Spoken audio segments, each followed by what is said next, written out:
Hello guys, so today's topic is what is ETF.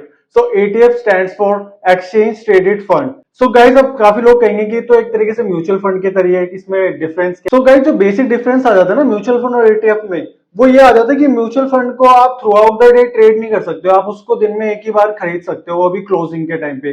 But ETF को है ना आप throughout the day buy and sell कर सकते हो जब मर्जी आपका मन चाह रहा है, जैसे आप किसी स्टॉक या किसी दूसरे डेरिवेटिव वगैरह को करते हो। तो ETF का ये एडवांटेज है। और जो दूसरा इसमें जो अलग ये डिफरेंस करता है म्यूचुअल फंड और इसमें, कि ETF के अंदर ना आपको डीमेट अकाउंट की नीड पड़ती है, बट म्यूचुअल फंड में आपको डीमेट की जरूरत नहीं है, आप वैसे भी खरीद सकते हैं ETF में, बट आपको डीमेट की जरूरत पड़ जाती है। म्यूचुअल फंड जो है ना गाइज, वो उसको आए हुए एक तरीके से 100 से कई ज्यादा साल हो चुके हैं, but ETF is like an evolution of mutual fund. So ये एक नया रूप है एक तरीके से, क्योंकि ETF जो फर्स्ट आया था 1993 के अंदर आया था यूएस में, जिसे हम कहते हैं S&P 500 ट्रस्ट, जो कि वहां का सबसे पॉपुलर ETF है इस समय। और अगर मैं इंडिया की बात करूं तो निफ्टी 20 नाम करके एक ETF है, जो कि इंडिया का फर्स्ट ETF था, जो 2002 में लॉन्च हुआ था। और इसे कंपनी ने लॉन्च किया था, जिसे बाद में गोल्डमैन सैक्स ने एक्वायर कर लिया था। उसके बाद इसे आज निप्पॉन इंडिया म्यूचुअल फंड जो है वो मैनेज कर रहा है, उसी ने इसको एक्वायर कर रखा है। सो ETF जो है ना, ज्यादातर लोगों को इसके बारे में नहीं पता है, मतलब ये पॉपुलर भी नहीं है जैसे म्यूचुअल फंड्स है, क्योंकि इसमें हमेशा से है ना ज्यादातर HNI जो होते हैं, जिनके पास ज्यादा पैसा होता है, हाई नेटवर्थ इंडिविजुअल्स और जो इंस्टीट्यूशंस होते हैं ना, हमेशा से वही बाय करे। और अगर मैं इंडिया में इंस्टीट्यूशन की भी बात करूं ना, तो मोस्टली EPFO जो है ना, वो इसमें ज्यादातर अपना पैसा लगाता है।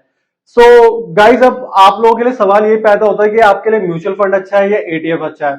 तो मैं आपको ETF के कुछ एडवांटेजेस बताता हूँ। सो गाइज ETF का जो फर्स्ट एडवांटेजेस है ना, वो है लोअर कॉस्ट।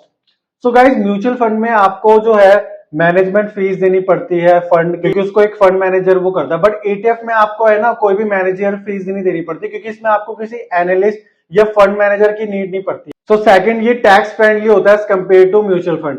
थर्ड है transparency. So guys mutual fund के अंदर है ना क्वार्टरली डिस्क्लोज करना पड़ता है कि उनने अपने म्यूचुअल फंड के अंदर किस किस सिक्योरिटीज के अंदर इन्वेस्ट कर रखा है, बट ETF के अंदर आपको डेली डिस्क्लोज करना। फोर्थ इसका एडवांटेजेस आ जाता है कि लेस रिस्की है as compare to mutual fund. Although mutual fund में भी रिस्क को डाइवर्सिफाई हो जाता है, बट ये लेस रिस्की इसलिए क्योंकि इसके अंदर ना जो इंडेक्स है, पूरा इंडेक्स को ट्रैक करके ये बनाया गया है, तो उस वजह से इसके अंदर डाइवर्सिफिकेशन और अच्छी तरीके से हो जाता है। अब मैं बात करता हूं इसके डिसएडवांटेजेस की।